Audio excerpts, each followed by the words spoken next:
Hi, good morning. We're here with Peter, the general manager at Hanush Jewelry, and we are going to go through the process of being hired here, what qualifications you would need, and what Peter is looking for in an employee, and the process of applying for a job here.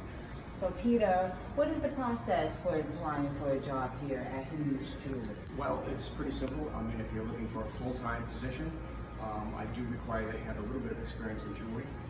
It's just much easier for me because there is quite a lot to learn. Part-time, there really is no requirement. I prefer you not to have any experience in jewelry because we can train you our way. You don't come in with any bad habits or anything like that. Because a lot of different jewelry companies do different things their way. I kind of prefer you to do things the Hanush way, which is a little different than everyone else. So can you explain what that details? You're saying that different jewelry companies, they want you to sell their jewelry a different way? Yeah, a lot of different companies are corporate. Most of them are corporate. Mm-hmm. So they rely on mostly sales aspect.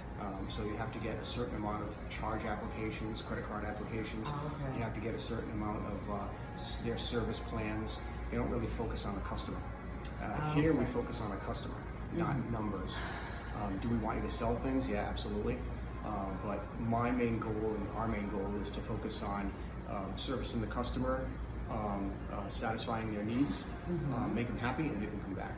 Okay, so if I was to apply for a job here and I was a part-time employee with no experience, what would you look for? And maybe someone that was just entering the workforce, graduating from high school, what type of person would you look for? What type of dress code would you require?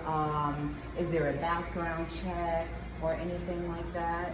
Yeah, well, actually the first thing I kind of look for is appearance. It's a fine jewelry store. I have, items here that, range from $200 to $20,000. So you have to kind of look the part. In order to sell the piece, you have to kind of look the part. So appearance is very important. As far as background goes, it's not really important. Second part of the question was? Is there a background screening? There is a background screening. References I prefer. I will check references. Again, we're a little higher end jewelry store, and actually any jewelry store, just the concern of safety. We do a background check on you. It's not an extensive background check. There's no lie detector test or anything like that, but we do a background check.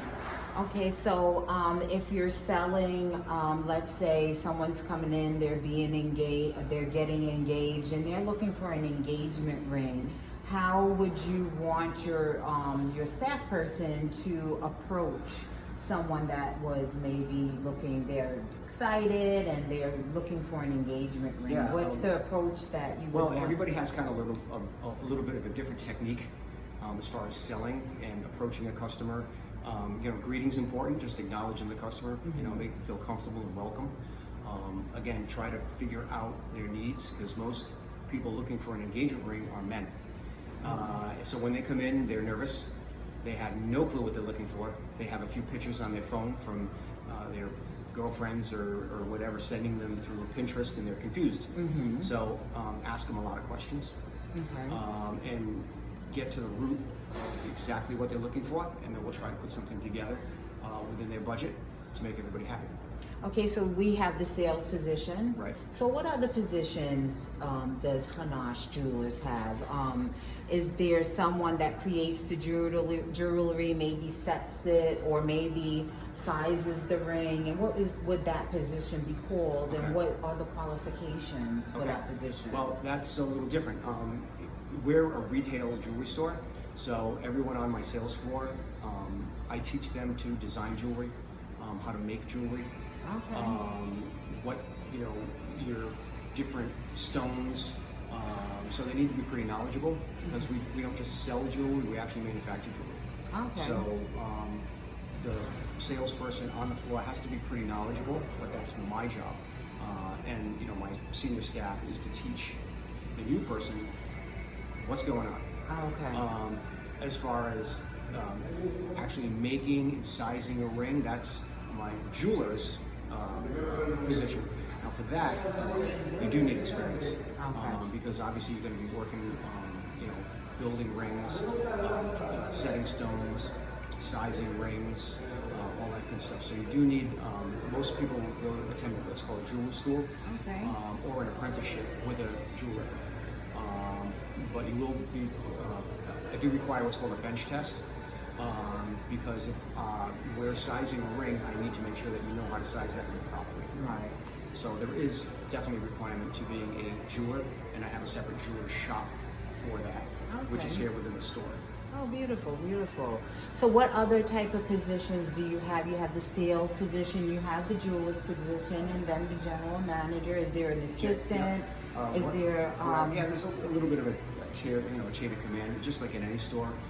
I'm the general manager. Right now, I don't have an assistant manager. We're a fairly smaller jeweler. I don't need one yet, but as we grow, then I will be looking for an assistant manager. And then there's what's called a key holder. So the assistant manager is responsible for when I am not here. Then it falls on the assistant manager's position to make sure the store is running properly. Right. The next position down from that would be a key holder. And that's somebody that may be, okay, I'm not here and the assistant manager's sick, so the key holder would step in and run the store when we're both not here. Perfect. Okay. And then after the key holder, and then we have our regular, salespeople and part-time position people. Part-time is, maybe I have a few girls who work, they're going to school full-time, and they need a nice little job that's, fun to do, part-time. So they come in maybe, 10, 15, 20 hours a week. What is the entry-level wage for a sales position? Is it a wage plus commission, or is this a basic? It's going to depend on the company.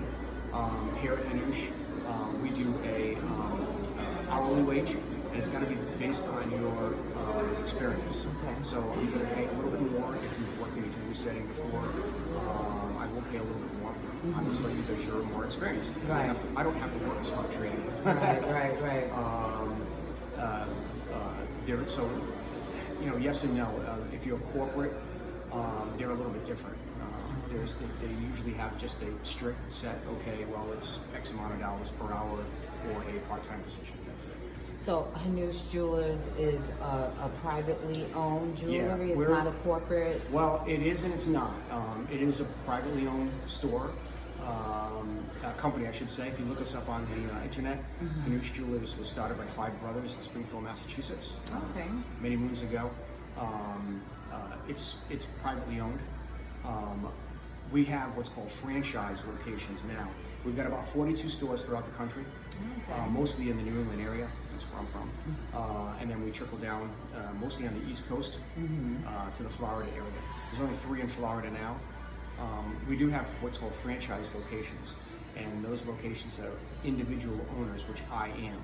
So I'm not really part of that corporate world. I kind of dance to our own drummer. Okay, good. Well, that's great to know. And one more question about the age. So, how old do you have to be to have a part-time job here, or to apply? To apply, you have to be 18 years or older. Okay. Yeah. And how would I apply? Online, or just generally You come can in? do either. Again, I'm a franchise, so if you apply online, it's going to go to the corporate location, not my location.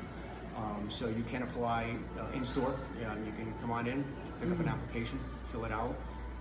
9 times out of 10, I can give you an interview while you wait. Okay. Sometimes if it gets crazy in here, like on the weekends, it's fairly busy. So I will, look over your application and I'll call you back for an interview, and we'll sit down and we'll talk and we'll see what happens. Okay. Is there anything else you want to add to just inform the students that are transitioning out of high school and going and seeking employment for the first time in the community? Any advice you can give them so that it can help prepare them a little bit, coming from your perspective of being a business owner and someone that hires people for employment? Yeah, appearance is big, especially down here in Florida. I'm from Rhode Island. So it's a little different. It's, down here is very Florida casual, but if you're coming to an interview, look the part. That's very, very big to me. So wearing what? Maybe a collared shirt for the males and a nice pair of dress pants. Yeah, and exactly. shoes. I mean, you don't have to come in a tie. Like right now, I'm not wearing a tie. Usually, I do. But you can come in a nice dress shirt. If you're a male, come in a dress shirt, nice pair of slacks. Groomed. Female, maybe a nice dress. You have to look the part. And that just doesn't go for jewelry sales. I think it goes for everywhere. Yeah. Look the part. Flip flops. Just again, look the part. Well groomed. When you're on your interview, look at me. Look me in the eye, and don't be afraid. Right. Speak your mind. Sell yourself. Sell yourself, absolutely, yeah. And if you do 2 of those things correctly, then you'll probably get hired. One more question. You just slipped my mind. Okay, that's it. Well, thank you. Oh, thank you.